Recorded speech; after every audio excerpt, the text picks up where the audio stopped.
संत नारद जी आज कैलाश मंडल पर पहुंचे।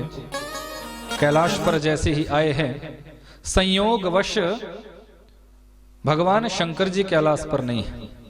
माता पार्वती जी से मिलना हुआ, चरणों में प्रणाम किया। मैया प्रणाम करता हूं, आओ देवर्षि। क्या बात है, कई दिनों बाद आना हुआ, क्या आजकल कहीं आना जाना बंद कर रखा है? बोले मैया नहीं, जाने का मन तो खूब होता है, पर जाने का मन इसलिए नहीं करता कि जहां कहीं जाता हूं वहां बस स्वार्थ ही स्वार्थ दिखता है। स्वार्थ के ही रिश्ते संसार में रह गए हैं कि सुर नर मुनि जन की यह रीति, स्वार्थ लाग करही सब प्रीति। अरे मैया, जो जिससे प्रेम करता है अपने स्वार्थ के लिए, किसी का प्रेम सच्चा नहीं है। यदि पुत्र पिता से प्रेम करता है तो अपने स्वार्थ पूर्ति के लिए, पिता यदि पुत्र से प्रेम करता है तो अपने स्वार्थ सिद्धि के लिए, पत्नी पति से प्रेम करती है तो अपने स्वार्थ के लिए, पति पत्नी से प्रेम करता है तो अपने स्वार्थ के लिए। मैया पहले तो ये संसार में होता था, पर अब तो देवी देवताओं में भी स्वार्थ का ही प्रेम रह गया है। पार्वती जी ने कहा, नारद जी सुनो, होता होगा आपके यहां ऐसा, हमारे यहां ऐसा बिल्कुल नहीं है। क्योंकि महादेव जी तो मुझसे इतना प्रेम करते हैं, इतना प्रेम करते हैं। शास्त्र कहता है गोपनीयम गोपनीयम गोपनीयम प्रयत्नतः। गुरु जिस मंत्र को हमें कानों में देते हैं उस मंत्र को गुप्त रखने का विधान है। उस मंत्र को बताया नहीं जाता। पत्नी के पास मंत्र नहीं बताया जाता, पति के पास उस मंत्र को नहीं बताया जाता। वो मंत्र तो गुप्त रखने का, उसे गुप्त रखा जाता है। लेकिन मेरे महादेव तो मुझसे इतना प्रेम करते हैं कि अपनी समाधि में बैठकर जिस भी प्रभु की झांकी का दर्शन करते हैं, आंख खोलकर मुझे बताते हैं, देवी आज मैंने अपनी साधना में प्रभु श्री राम जी की झांकी का दर्शन किया, आज मैंने ठाकुर जी की झांकी का दर्शन किया। नारद जी सोचने लगे, मैया का तो विश्वास पक्का है, और जब तक विश्वास नहीं टूटेगा तब तक कार्य की सिद्धि कैसे होगी? पहले विश्वास तोड़ना चाहिए। अच्छा मैया, फिर तो उन्होंने आपको ये भी जरूर बताया होगा कि अपने गले में वो जो मुंडों की माला पहनते हैं, वो मुंडों की माला किसकी है?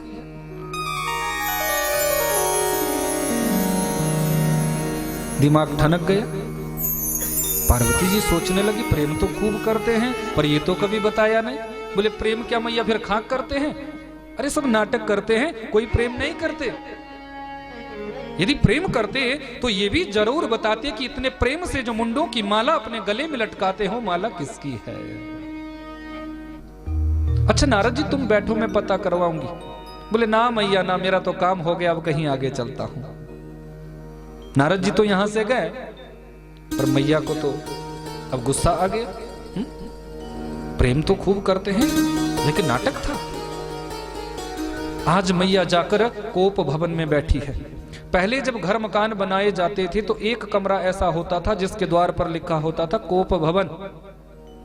घर की गृहिणी किसी बात से नाराज हो जाए तो उसे बताना नहीं पड़ता था, जाकर चुपचाप उस कमरे में जाकर बैठ जाओ। पतिदेव जान जाते थे कि मेरी गृहिणी किसी बात को लेकर मुझसे नाराज है।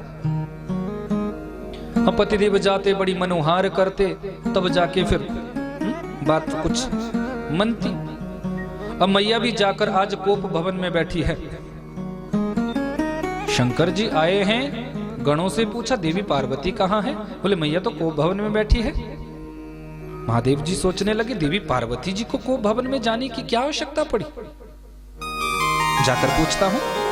तो महादेव जी आए हैं, देवी क्या मुझसे कोई गलती हो गई है? हम माताओं का स्वभाव होता है, यदि अपनी बात को मनवाना है तो दो चार दिन बोलना बंद कर दो, बात करना बंद कर दो। देखो स्वामी जी आगे पीछे कैसे डोलते हैं। अब देवी पार्वती जी ने भी बोलना बंद कर दिया, मौन हो गई।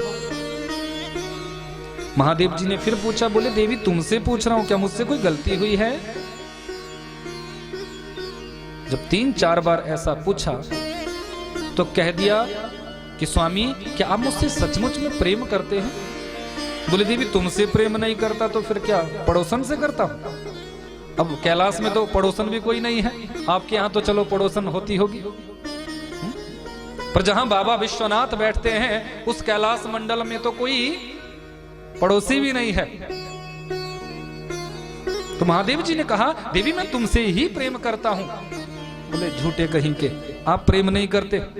यदि आप मुझसे प्रेम करते हैं तो आप मुझे बताएं कि अपने गले में ये जो मुंडों की माला आप पहनते हैं, ये मुंडों की माला किसकी है?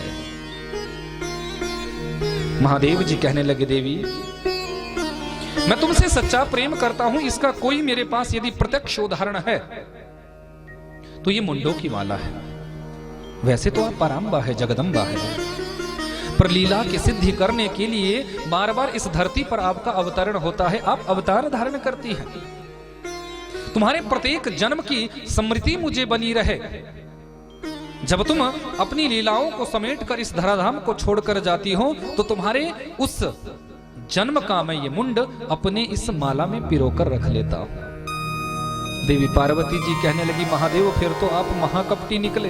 बोले देवी क्या कहती हो? बोले हाँ, ऐसी आपने कौन सी दवाई पी रखी है, किस औषधि का आपने सेवन कर रखा है जिससे आपका कभी मरण नहीं होता? मुझे बार बार मरना पड़ता है, मुझे बार बार जन्म लेना पड़ता है। महादेव कहने लगे, देवी मैंने कृष्ण कथा का पान कर रखा है, मैंने इस अमर कथा का पान कर रखा है, जिस अमर कथा के पान से मेरा कभी मरण नहीं होता और तुम्हें बार बार मरना पड़ता है, तुम्हें बार बार जन्म लेना पड़ता है। अब तो पार्वती चरणों में गिर पड़ी है, महादेव मैं भी इस कथा को पीना चाहती हूँ, मेरा भी भाव है, मुझे भी इस कथा को पिलाइए, मैं भी इस अमर कथा का पान करना चाहती हूँ। भगवान शंकर जी ने पार्वती जी को अपने साथ लिया और पर्वताल प्रदेश अमरनाथ की वो पवित्र गुफा, जिस अमरनाथ की पवित्र गुफा में महादेव प्रवेश करते हैं, समस्त जीव समुदायों को कुछ इसमय के लिए इस स्थान को खाली करने के लिए कहा। सारे जीव जंतु इस गुफा से बाहर निकले हैं, पर एक घोंसला, जिस घोंसले में एक विगलित अंडा पड़ा हुआ है, इस अंडे के माता पिता शिवादेश से बाहर जा चुके हैं, पर यह शुक पक्षिणी का अंडा तो उड़कर जा नहीं सकता था, ये तो घोंसले में पड़ा है। घोंसले के ठीक आगे महादेव जी विराजमान हुए हैं, व्यासपीठ पर महादेव विराजमान हुए, सामने देवी पार्वती जी के लिए बिठाया है। देवी मैं कथा सुनाना प्रारंभ करता हूं, तुम दत्त चित्त होकर कथा सुनना। पर देवी मेरा नियम है, मैं जब कथा कहता हूं तो आंख बंद करके कथा सुनाता हूं, जो मैं सुनाता हूं उसका दर्शन मैं अपने हृदय में भी करता रहता हूं। इसलिए बीच बीच में तुम हुंकारे भरते रहना, ओम ओम का उच्चारण करते रहना, जिससे मुझे पता चले कि मेरे द्वारा सुनाई गई कथा को तुम आत्मसात कर रही हो, अपने हृदय में उतार रही हो। कथा प्रारंभ हुई है, आनंद का वर्षण होने लगा है। देवी पार्वती कथा में डूब रही है। चौथे दिन की कथा में तो रसगुल्ले का पदार्पण, अब तो माता पार्वती को और आनंद आ रहा है। पांचवें दिन की कथा पूरी हुई, छठवें दिन की कथा प्रारंभ हुई। कृष्ण उद्धव संवाद जब कथा में प्रारंभ हुआ है तो उद्धव जी ने निवेदन किया है, योग योग विन्यास, हे योग के अधिष्ठाता, योग क्या है, संन्यास क्या है, त्याग क्या है, आप मुझे श्रवण कराएं। भगवान श्री कृष्ण जब उद्धव जी को योग की शिक्षा देने लगे, त्याग की शिक्षा देने लगे, तो ये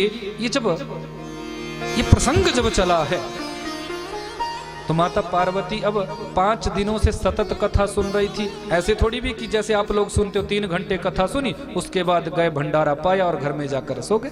नहीं, 24 घंटे, 8 पहर अविश्राम गति से भगवान की ये कथा चली थी।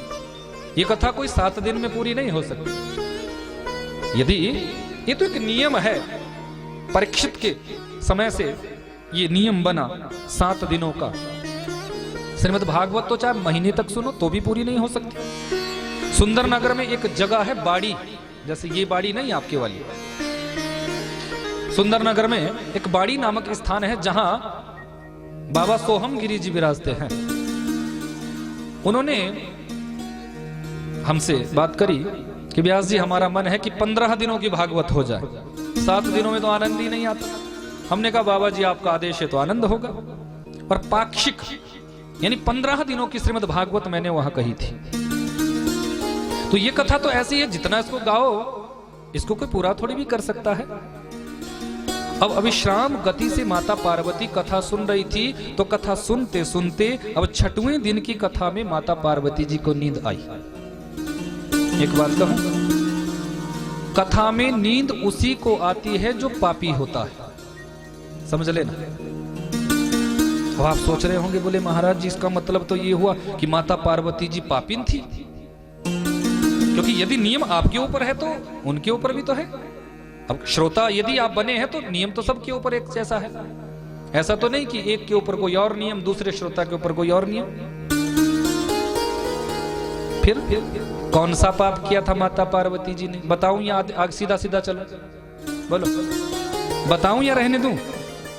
जोर से बोला करो, मुझे पता इतनी लंबी है आपकी भागवत भगवान की। फिर घर में तो कैसे बोलते और यहां ऐसे चुपचाप बोल देंगे, तो जोर से बोला करो। सुनाऊं या रहने दूं? सुनाने के लिए ही आया हूं। भागवत भगवान की। देखो, यदि सुनना है तो चलना पड़ेगा त्रेता युग में। आओ जरा त्रेता युग में चलते हैं। एक बार त्रेता युग माही शंभु गए कुंभज ऋषि पाही। एक बार त्रेता युग माही शंभु गए कुंभज ऋषि पाही। एक बार त्रेता युग माही शंभु गए कुंभज ऋषि पाही। एक बार त्रेता युग माही शंभु गए कुंभज ऋषि पाही। संग सती जग जननी भवानी। संग सती जग जननी भवानी। ऋषि पूजे अखिलेश्वर जानी। ऋषि पूजे अखिलेश्वर जानी। राम सिया राम सिया राम सिया राम। राम सिया राम गाइए सभी भाव से। राम सिया राम सिया राम सिया राम। राम सिया राम सिया राम सिया राम। एक बार त्रेता युग माही शंभु गए कुंभज ऋषि पाही। त्रेता युग का समय बाबा विश्वनाथ ने देवी सती को अपने साथ लिया और कुंभज ऋषि के आश्रम पर पहुंचे। देखो कथा की महिमा कितनी ऊंची है, कथा की गरिमा कितनी ऊंची है। महादेव भूत भावन भोलेनाथ को भी कथा का रसपान करने के लिए नीचे उतरना पड़ता है। दक्षिण में अगस्त्य ऋषि के आश्रम पर बाबा विश्वनाथ देवी सती को साथ लेकर गए। जैसे ही गए हैं तो ऋषि बड़े प्रसन्न हुए, बड़े प्रसन्न हुए, बड़ा सम्मान किया है। देखो, जब हम श्रोता बनकर कथा पांडाल में जाते हैं तो हमारा सम्मान बढ़ जाता है। चौपाई का दर्शन करो। संग सती जग जननी भवानी, मानसकार की व्यवस्था। जगत जननी जगत भवानी, कितने ऊंचे संबोधन दिए। लेकिन सती के मन में संदेह हो गया कि जो हमें प्रणाम कर रहे हैं वो हमें कथा क्या सुनाएगा? ये हमें क्या कथा सुनाएगा? तो सुनी महेश परम सुखमानी। कथा में दोनों बैठे हैं, पर महादेव जी ने ही कथा को सुना। सती का मन कथा में नहीं लगा, क्योंकि संशय हो गया है, और संशयात्मा विनश्यति, गीता कहती है। संशय जीवन में हो जाएगा तो विनाश अवश्यम भावी है। भक्ति में संदेह नहीं होना चाहिए। तुम भगवान के मंदिर में जाते हो, मत्था टेकते हो, फिर तुम्हें संदेह हो जाता है कि मैंने मत्था तो टेक दिया, धूप बत्ती भी कर दी, दक्षिणा भी चढ़ा दी, पर काम होगा कि नहीं? संशय हो जाएगा तो कार्य तुम्हारा कभी हो ही नहीं सकता। पूर्ण विश्वास के साथ, क्योंकि विश्वासो फलदायक है, विश्वास ही फलदायी होता है। पूर्ण विश्वास के साथ यदि तुम जाते हो कि मैं आया हूं, अवश्य ही भगवान की कृपा से मेरा यह कार्य पूर्ण होगा, तो तुम्हारा वो कार्य अवश्य पूर्ण होगा। देवी सती को संदेह हुआ है, कथा में मन नहीं लगा।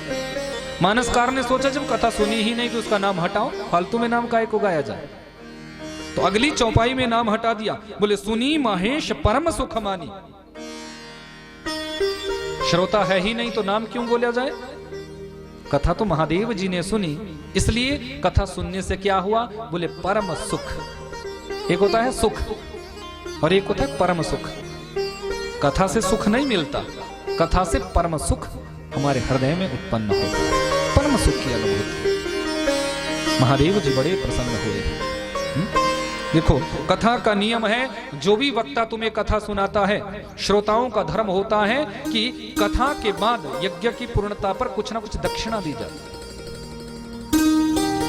हम आप लोगों का भी ऐसा नियम होता है, आप जब व्यासपीठ पर आते हो तो कुछ ना कुछ अर्पण करके जाते हो। तुम्हारे पास कुछ भी नहीं है तो पत्रम पुष्पम फलम तोयम, एक फूल भी तुम भगवान को समर्पित कर दो तो भगवान प्रसन्न हो जाते हैं। किसी मंदिर में जाओ, किसी संत के पास जाओ, किसी सदगुरु के पास जाओ, किसी श्रेष्ठ महापुरुष के पास जाओ तो खाली हाथ नहीं जाना चाहिए, कुछ ना कुछ लेकर जाओ। भले ही एक पुष्प ले जाओ, पुष्प भी यदि तुम श्रद्धा से अर्पण कर दोगे तो भी तुम्हारा जाना सफल हो जाता है। अब कथा सुनाई है अगस्त्य जी ने, कथा सुनी है महादेव जी ने, तो महादेव जी ने निवेदन किया मैं दक्षिणा में आपको क्या भेंट करूं, क्योंकि मर्यादा है और मर्यादा को बाबा विश्वनाथ कैसे तोड़ सकते हैं। मैं आपको दक्षिणा में क्या भेंट करूं। तो बाबा अगस्त्य जी ने कहा प्रभु बस निश्चल भक्ति का दान आप मुझे प्रदान करें, निश्चित भक्ति, मैं सतत आपकी भक्ति कर सकूं, सतत प्रभु श्री राम जी की भक्ति मैं जीवन में कर सकूं, बस यही मुझे दक्षिणा में भेंट करें। बाबा विश्वनाथ जी ने सकल भक्ति का दान आज अगस्त्य जी को किया है। अब देवी सती ने कथा नहीं सुनी थी,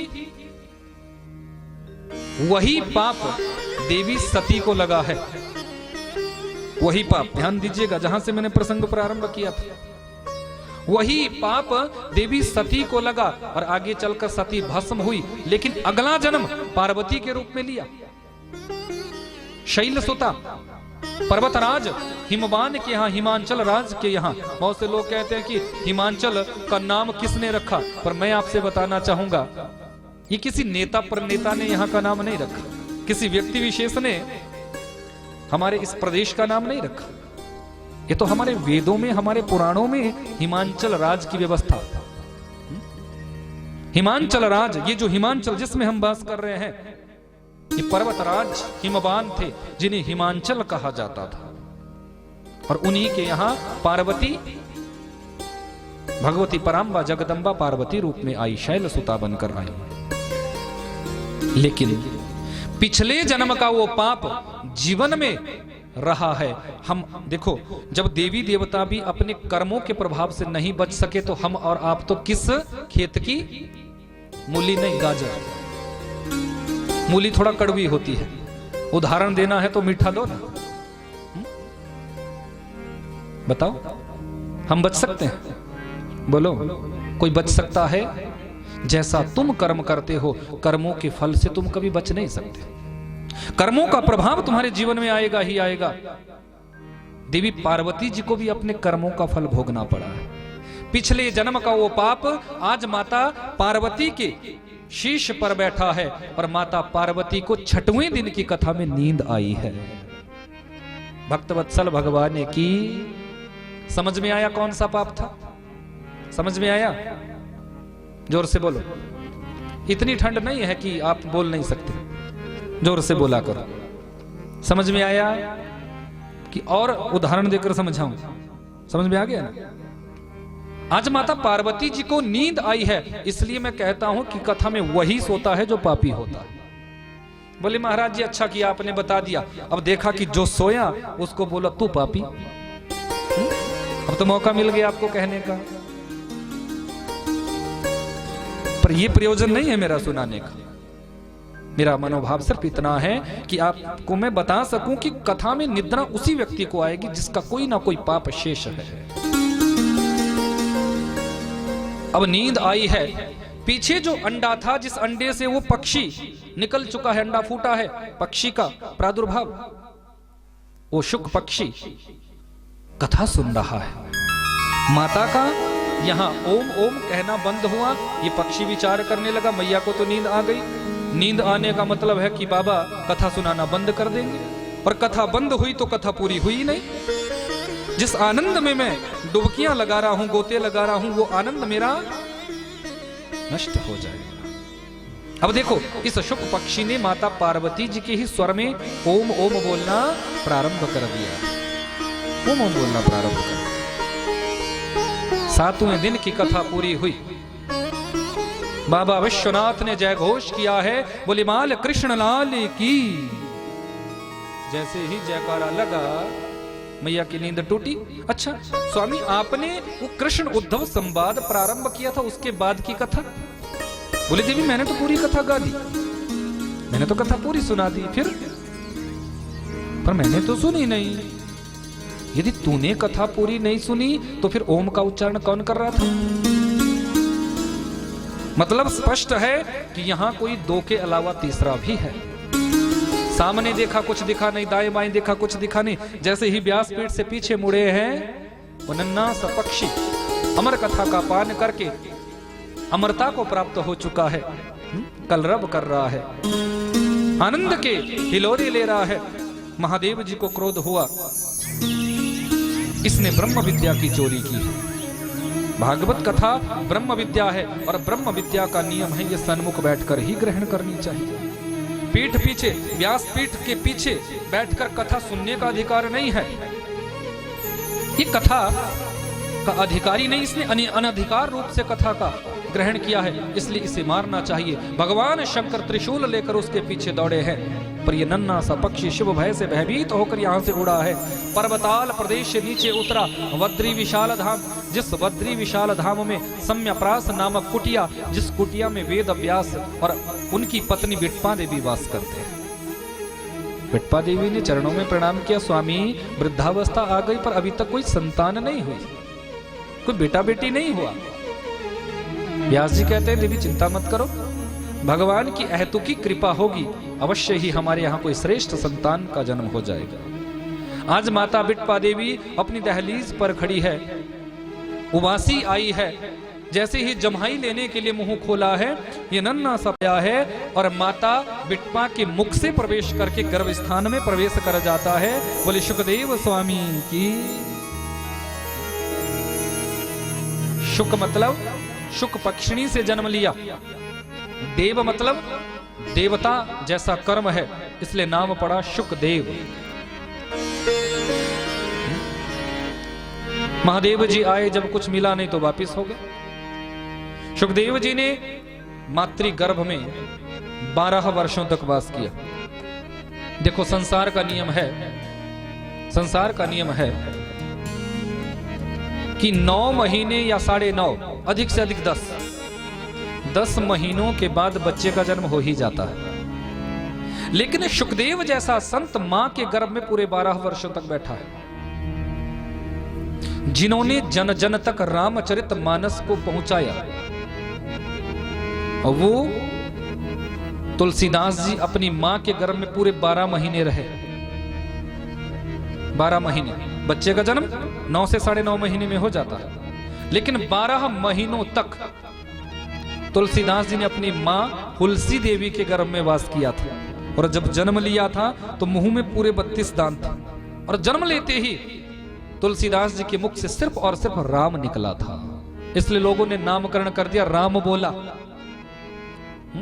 भक्त वत्सल भगवान ने की। और जिन्होंने जन जन तक भागवत धर्म का प्रचार प्रसार किया, वो शुकदेव स्वामी अपनी मातृ गर्भ में पूरे 12 वर्षों तक वास करते। वेद व्यास जी निवेदन करते हैं, बेटा आपकी मातोश्री को बड़ा कष्ट हो रहा है, बाहर आ जाओ।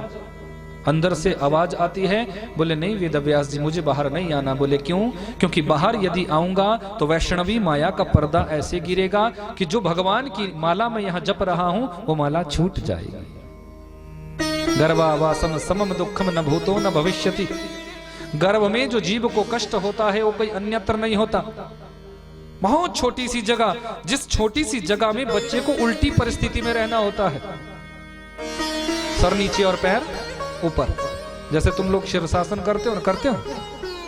कौन कौन करता है योग? शीर्षासन कौन कौन करता है? देखो, शीर्षासन करने से कई बीमारियां तुम्हारी दूर होती है। आंखों में चश्मा नहीं जल्दी आएगा, सर के बाल तुम्हारे नहीं झड़ेंगे। माताएं, बड़ी समस्या होती है। मैं तो सबको कहता हूं कि शीर्षासन करो, तुम्हारे बाल नहीं झड़ सकते। झड़ेंगे पर कम, ज्यादा नहीं झड़ेंगे। टकले तो तुम नहीं होगे, कम से कम करना प्रारंभ करो। चेहरे का ग्लो तुम्हारा बढ़ जाएगा, चेहरे की सुंदरता बढ़ जाएगी। करके देखना, प्रैक्टिकल बता रहा हूं आप। शीर्षासन। लेकिन शीर्षासन तुम कितनी देर तक कर सकते हो? अधिक से अधिक 5 मिनट, 10 मिनट, 15 मिनट, 20 मिनट, इससे ज्यादा नहीं तुम कर सकते। कभी प्रैक्टिकल करके देखना। ऐसे नहीं खड़े हो पाओ तो दीवार का सहारा ले लेना, सर नीचे और पैर ऊपर करना। पर विचार करो, जीव मां के गर्भ में 9.5 महीने तक उल्टी परिस्थिति में रहता है, सर नीचे और पैर ऊपर। और उसमें बहुत कम जगह होती है। मां तीखा खाएगी वो भी लगेगा, मां नमक तेज लेगी वो भी अंदर लगेगा, मिर्ची ज्यादा खाएगी वो भी उसको लगेगा। कैसी परिस्थिति में जीव होता है। लेकिन शुकदेव जैसा संत उस मातृ गर्भ में भी मंदिर जैसी परिस्थिति में रहते हैं। जैसे कोई मंदिर में बैठता है ना भजन करने के लिए, ऐसे मां के गर्भ को बना दिया, मंदिर बना दिया है। बहुत से लोगों को कहो कि भैया पूजा कर लो, वो झट से कहते बोले परिस्थिति नहीं थी, व्यवस्था नहीं थी, इसलिए नहीं कर रहा हूं। तुम पूजा करने के लिए भी व्यवस्था खोजते हो। पर शुकदेव जैसे संत का दर्शन करना कि जो मां के गर्भ में 12 वर्षों तक वास करते हैं, पर उन 12 वर्षों में भी सिर्फ और सिर्फ भजन करते हैं। हमारे अंदर की जो अज्ञानता है उसको दूर करने का हमारा भाव होना चाहिए। कर दो दूर प्रभो, मेरे मन में अंधेरा है। हमारे अंदर जो अंधेरा है, जो अंधकार है, जो अज्ञानता है, उसको दूर करने का प्रयास करें।